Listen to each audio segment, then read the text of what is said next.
Hello students, welcome to the new lecture of the subject building drawing. आज आपण load bearing structure होऊन framed स्ट्रक्चरमध्ये जातोय. समोर एका कॉलमचं फोटो तुम्हाला दिसतोय. आपण लोड बेरिंगमध्ये जे फाउंडेशन बघतो, एक ट्रेंच काढतो आपण, त्याच्यामध्ये खाली बेड कॉन्क्रीट टाकून त्याच्यावरती मॅशनरीचं बांधकाम करतो. कॉलमला मात्र आपण कुठल्या पद्धतीनं पीठ तयार केल्यानंतर, म्हणजे खड्डा काढल्यानंतर त्याच्यामध्ये सुरुवातीला तळाला म्हणजे बॉटमला इथं दिसते तुम्हाला खाली जाळी टाकलेली आहे आणि त्या जाळीवरती जो कॉलम आहे तो कॉलम आपण उभा केलेला. हे जे फुटिंग तुम्हाला दिसतं, this is in 2 steps. That is step footing.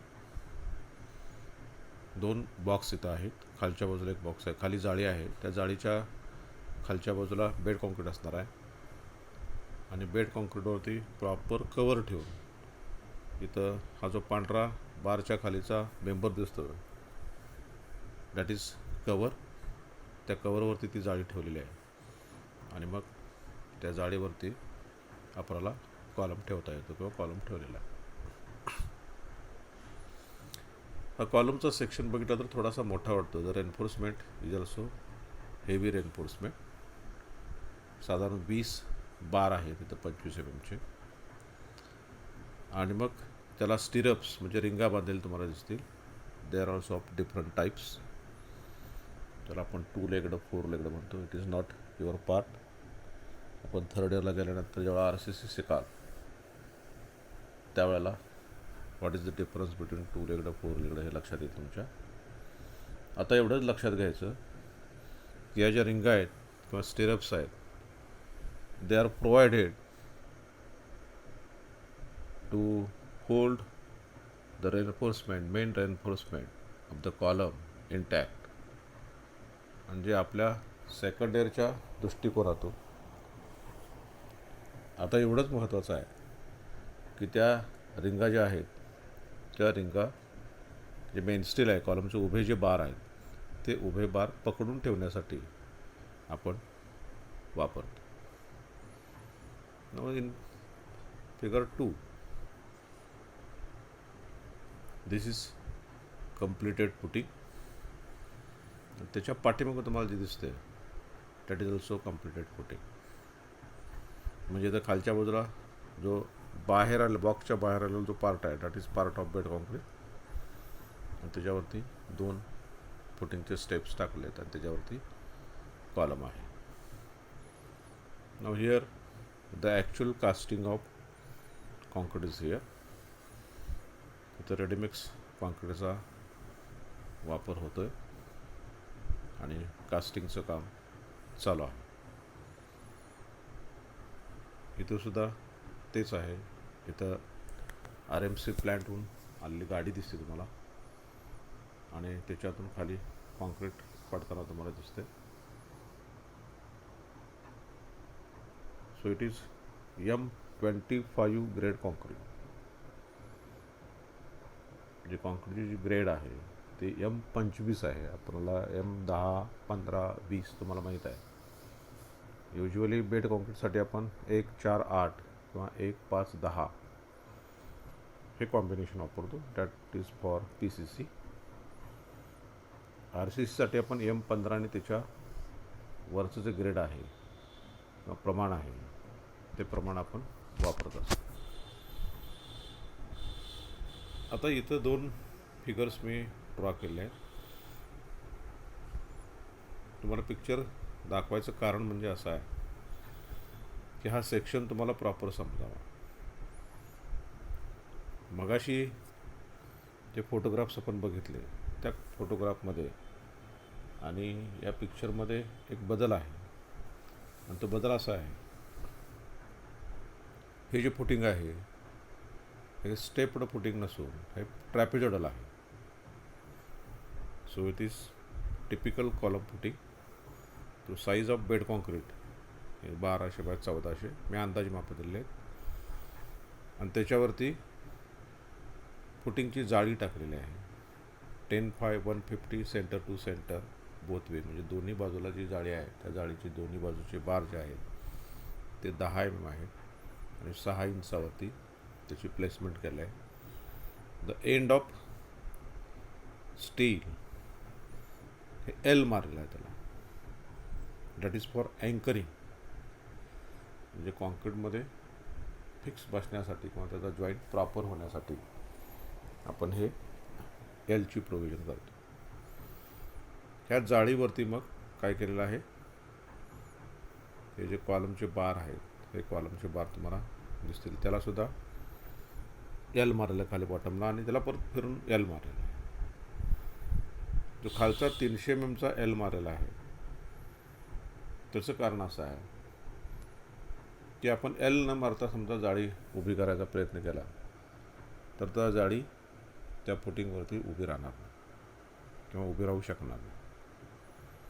त्या कारणासाठी आपण त्याला 300 mm लांबीचा थोडक्यात पाय तयार केला आहे. जेवढे उभे बार असतील, मेनस्टील जेवढं असतील त्या सगळ्या मेनस्टीलला खालच्या बाजूला 1 फुटाचे थोडक्यात पाय आपण दाखवले, ज्याच्या मदतीनं तो कॉलम उभा राहिलेला आहे.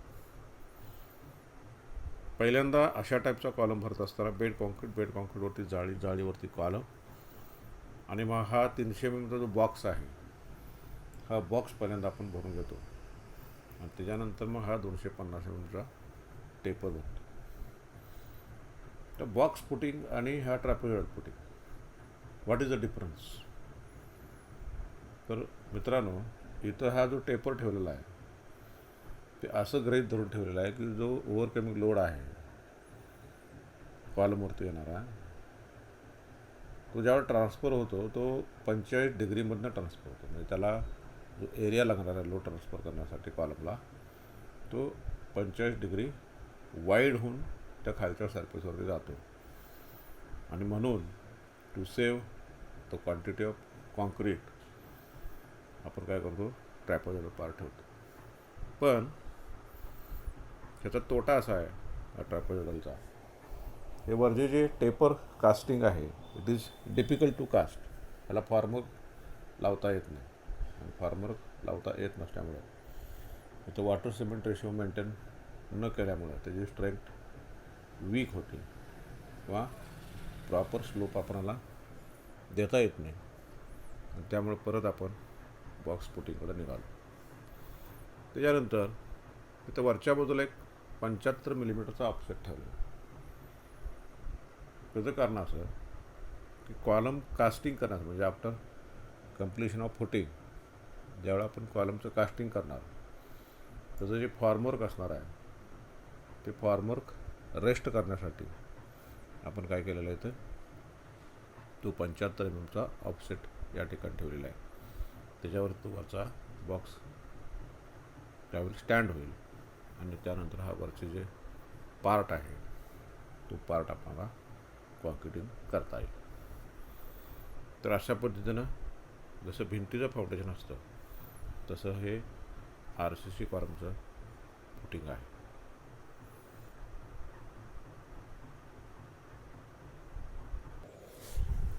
मागच्या वर्षी माझ्या मते एका बॅचला ज्यावेळी तुम्ही मायक्रो प्रोजेक्ट घेतला होता ॲटोकॅड या सब्जेक्टचं, BCOA सब्जेक्टचं, त्यावेळेला काही बॅचनं पर्टिक्युलरली माझ्या मते C बॅच किंवा डायरेक्ट सेकंडरीचे जे विद्यार्थी होते त्यांना बऱ्यापैकी हे लवकर समजेल, कारण मागच्या वेळी त्याने तो मायक्रो प्रोजेक्ट केला होता.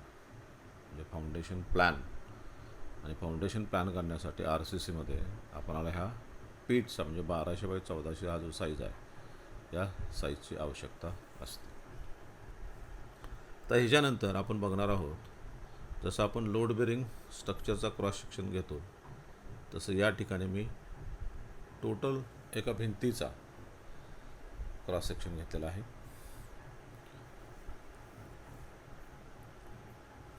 इथं बघितल्यानंतर तुमच्या लक्षात येईल ग्राउंड लेवललाच खालच्या बाजूला RCC plinth beam M20. Actually it is ground beam, आणि त्या ग्राउंड बीम नंतर वरच्या बाजूला आपण ब्रिकवर्क केलेलं आहे. जिथंपर्यंत आपलं फ्लोरिंग आहे तिथंपर्यंत, म्हणजे प्लिंथ जिथंपर्यंत आहे तिथंपर्यंत आपण ब्रिकवर्क घेतलेलं आहे. In case of load bearing तुम्ही UCR मॅसनरी तिथे घ्याल आणि त्या ठिकाणी ऑफसेट घेऊन वरचं सुपरस्ट्रक्चर त्या ठिकाणी आपण घेतो. So this is external wall असं गृहीत धरलं आपण. So thickness of wall is 230 mm. वरती टॉपला RCC स्लॅब आहे.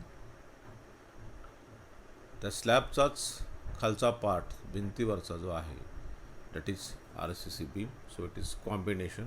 इथं बघितलं तर लक्षात येईल तुमच्या, this corner is combination of slab and beam and column. Actually इथं वॉलमधनं सेक्शन गेल्यामुळे तुम्हाला फक्त तो कॉलम दिसतो.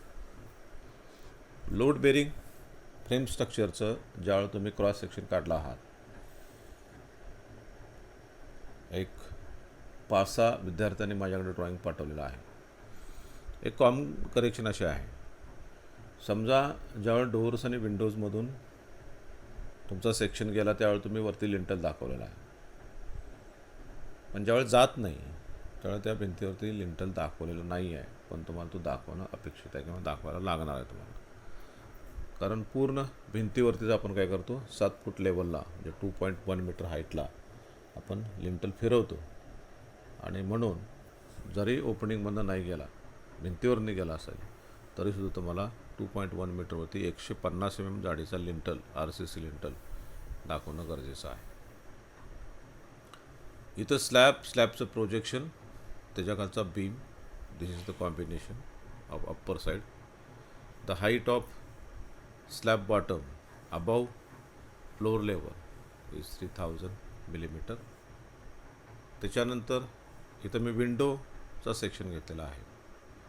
त्या विंडोच्या डोक्यावरती 150 mm RCC लिंटल आहे आणि 450 mm RCC छज्जा किंवा प्रोजेक्शन आहे. ते प्रोजेक्शन दाखवताना बऱ्याच वेळेला तुम्ही लिंटलची जाडी आणि छज्जाची जाडी एकच दाखवता. तर जो आपण छज्जा किंवा वरचं प्रोजेक्शन घेतो, that projection thickness is round about 50 to 75 mm. म्हणजे ते 50 mm म्हणजे 2 इंचापासून 3 इंचापर्यंत जाडी असते. आणि त्यामुळे तुम्ही स्केच काढता असताना, ड्रॉईंग काढता असताना त्याची जाडी तोंडाची जी आहे ती मी कमी दाखवली, आणि पुढं त्याची विड्थ किंवा थिकनेस वाढलेला आहे, तो प्लास्टरमध्ये वाढवतो आपण, त्याला आपण चांपर मारतो वरच्या कॉर्नरला, जंक्शनला, आणि त्यामुळे त्या ठिकाणी तुमची जाडी आहे ती जाडी थोडीशी तुम्हाला जास्त दिसते. Then at the bottom of window CC sill म्हणजे cement concrete sill of M10, म्हणजे this is plain cement concrete, म्हणजे यामध्ये रेन्फोर्समेंट नाही. जिथं R लिहिलेलं आहे that indicates RCC, that is reinforcement cement concrete. त्या ठिकाणी स्टील प्रोव्हिजन केलेली असते. आता या भिंतीच्या थिकनेसमध्ये मध्ये ज्या 2 लाईन्स दिसतात तुम्हाला, त्या लाईन्स तिथं जी विंडो आपण प्रोव्हाइड केलेली आहे त्या विंडोचा जो फ्रेमचा पार्ट आहे उभा भिंतीला लागलेला, तो पार्ट आपल्याला दिसतो. आणि मग ह्याचं लोकेशन तुम्ही ज्या ठिकाणी विंडो प्रोव्हाइड केलेली आहे, सेंटरला प्रोव्हाइड केलं असेल तर सेंटरला त्या पॅरलाईन दिसतील. बाहेरच्या बाजूला जर असेल, बाहेरच्या फरकेला भिंतीच्या, तर ते बाहेरच्या भिंतीला 2 पॅरलाईन दिसतील. आणि जर आतल्या बाजूला असेल खिडकी, तर तुम्हाला त्या 2 लाईन्स या खिडकीच्या आतल्या फरकेला किंवा लाईनला काढाव्या लागतात. त्याच्यानंतर as usual the plinth filling is same, म्हणजे याच्यामध्ये जे लेअर आहे ते फ्लोरिंग, त्याच्याखाली लाईम मॉर्टर, त्याच्याखाली कॉन्क्रीट, त्याच्याखाली मुरुम फिलिंग, आणि त्यानंतर soling. The height of this different courses किंवा हे जे लेयर्स आहेत, they are depend upon the total plinth height of your building, म्हणजे बिल्डिंगची तुमची जी प्लिंथ हाईट आहे त्या प्लिंथ हाईटवरती डिपेंड करतं की तुम्हाला त्या थिकनेसेस किती किती घ्यायचा आहे.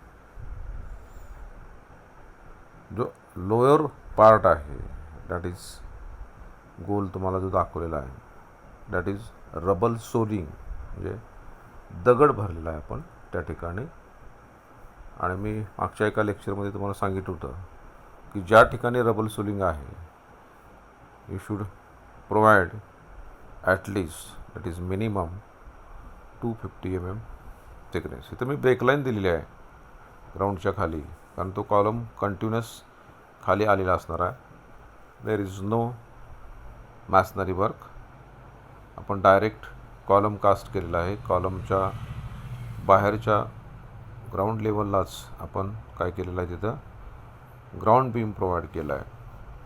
समजा या राईट साईडला इथं सेंटरला एखादा कॉलम असेल तुमचा सेक्शन, किंवा इथं दिसला असता, तर तुम्हाला या फ्लोरिंगच्या खालच्या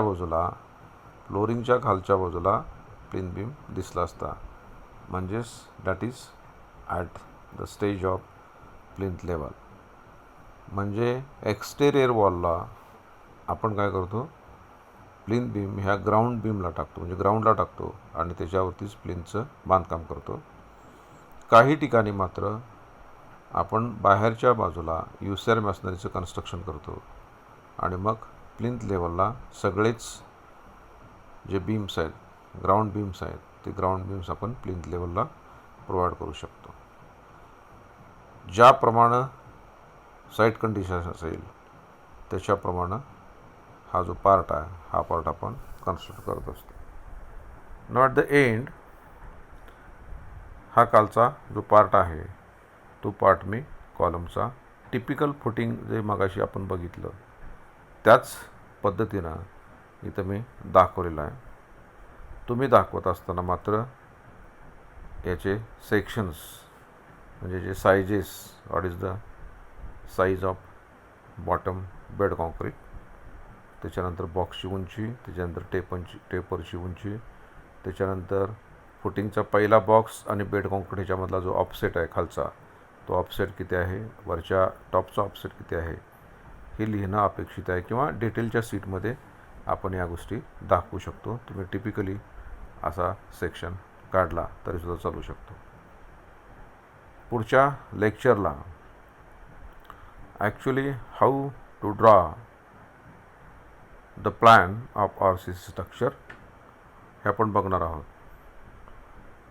प्रायमरीली एक लक्षात घ्या, लोड बेरिंग स्ट्रक्चरमध्ये आपण सगळ्या भिंती except sanitary block, all wall thickness is 300 mm, आणि जिथं पार्टिशन वॉल होत्या WC बाथरूमला तिथं मात्र आपण त्याचा थिकनेस होता तो थिकनेस 200 mm घेतला होता.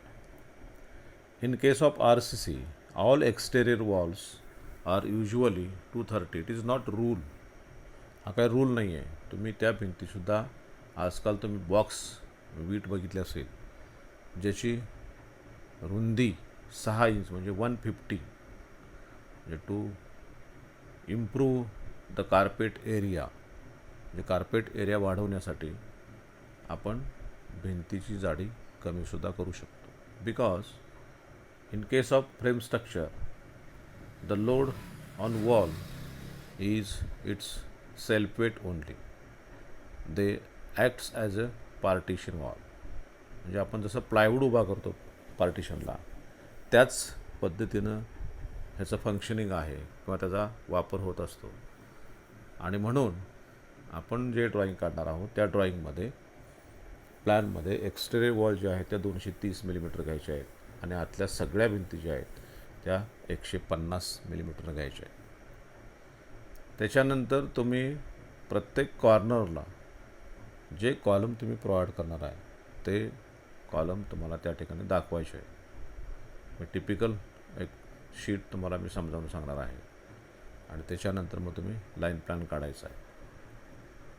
वन मोर थिंग, उद्या पहिल्यांदा before going to start the drawing आपल्याला स्टेअरकेसबद्दल बोलायचं आहे थोडंसं.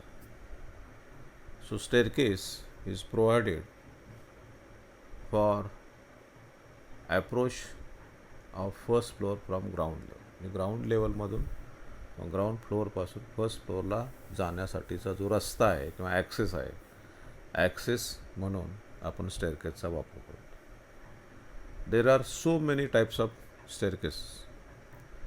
नॉर्मली आपण जी स्टेअरकेस बघतो, एक स्ट्रेट किंवा सिंगल फ्लाईट, तुम्ही गारगोटीमध्ये बऱ्याच ठिकाणी बघितलं असाल, बिल्डिंगच्या बाहेरच्या बाजूला एका स्ट्रेट लाईनमध्ये आपण स्टेप्स, जसं एखाद्या डोंगरावरती चढताना तुम्हाला स्टेप्स दिसतात, सलग स्टेप्स, आणि मग थोड्या स्टेप्स 7, 8, 10 स्टेप्स गेल्यानंतर some part of landing and then again straight staircase. ज्यावेळा आपण टर्न मारतो त्यावेळेला मग quarter turn, half turn, open well. ॲक्च्युअलमध्ये आपण स्टेअरकेस प्रोव्हाइड करत असताना स्टेअरकेसला जी स्पेस आहे त्या स्पेसवरती आपलं ठरतं की स्टेअरकेसची टाईप कुठली आहे. म्हणजे डॉग लेग्ड म्हणजे आपण काय म्हणतो की आपण 90 डिग्री 180 डिग्री टर्न मारून ज्यावेळेला आपण वरती जातो, लँडिंगहून टर्न मारतो आपण, आणि त्या दोन ज्या फ्लाईट्स आहेत त्या फ्लाईट्समध्ये कुठलंही डिस्टन्स नसतं, एकमेकाला चिकटून असतात, त्यावेळेला त्याला आपण डॉग लेग्ड म्हणतो. आणि ज्यावेळेला त्याच्यामध्ये गॅप असेल त्यावेळेला आपण त्याला ओपन वेल म्हणतो. Generally open well type staircases are provided in public buildings where the width of staircase is more. किंवा जी स्पेस असते स्पेससुद्धा त्या ठिकाणी आपण जास्त ठेवलेली असते. तर आपणाला प्लॅनिंग करत असताना स्टेअरकेसची जी पोझिशन असेल, you should provide a staircase without disturbing any room or without disturbing privacy of any room. म्हणजे ज्यावेळेला तुम्ही स्टेअरकेस प्रोव्हाइड करणार आहे तुमच्या प्लॅनमध्ये, तर त्या ठिकाणी शक्यतो अशी करा, it is easy to access, सहजासहजी आपल्याला त्या जिन्याचा वापर करता आला पाहिजे, आणि कुठल्याही खालच्या रूमचा प्रायव्हसी डिस्टर्ब न करता आपण त्याचा वापर करता आला पाहिजे. आणि वरती गेल्यानंतरसुद्धा वरती ज्या रूम्स किंवा जे काही ब्लॉक आपण ठेवलेले आहेत त्या ब्लॉकला प्रॉपर एंट्री मिळायला पाहिजे. अशा पद्धतीने तुम्ही ते ठेवायचं. डिझाईन पार्ट मी तुम्हाला फिगरवरती सांगेन, पण usually it depends upon rise and tread. आता या केसमध्ये आपण समजा स्टेअरकेस ठेवायची असेल, so height is 3000 mm from floor to bottom of slab, then add thickness of slab. समजा तो 150 आपण घेतला तर टोटल हाईट जी आपण जाणार आहे जिन्यामधून ती किती होईल, 3000 अधिक 150. आणि समजा आपण 150 mm राईज घेतला आणि 3150ला 15 भागलं तर आपल्याला 21 उत्तर येईल. So there are 21 steps. आणि मग त्या दोन भागामध्ये आपण जर कन्वर्ट केला, so it's 10 + 11 number of risers and -1 are number of trades, because first or last trade is consumed by either ground floor or middle landing. आणि त्यामुळं रायझर जे आहेत ते रायझर संख्येनं ट्रेडपेक्षा एकानं जास्त असतं. आणि मग ट्रेडची एकदा रुंदी तुम्हाला कळाली की whether it is 250 to 270 to 280, मग समजा 280 घेतलं आणि 10 ट्रेड असतील तर तुम्हाला 2.8 मीटर स्टेप्ससाठी टोटल लांबी लागेल. आणि मग दोन्ही बाजूची जी लँडिंग आहे त्या लँडिंगसाठी 1-1 मीटर म्हणजे 4.8 metre. In residential building the width of staircase is minimum 1 metre. आणि त्या अनुषंगानं तुमच्या लक्षात येईल की minimum size of staircase room required is 2 × 4.8 meter. If you provide landing outside the building, you should deduct 1 meter, so it's 3.8 meter into 2 meter. म्हणजे समजा लँडिंगचा part जो आहे तो पार्शली किंवा पूर्णपणे आपण बाहेर काढला बिल्डिंगच्या, भिंतीच्या बाहेर काढला तर त्या केसमध्ये तुम्हाला आतली जी जागा आहे ती आतली जागा कमी लागू शकते. ॲक्च्युली आपण ड्रॉइंगच्या माध्यमातूनच पुढच्या वेळा ते बघणार आहोत.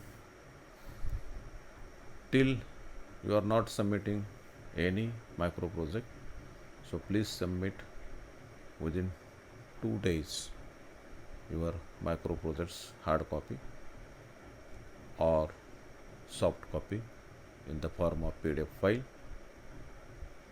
मी तुम्हाला तुमच्या ग्रुपला उद्या माझा मेल आय डी देईन.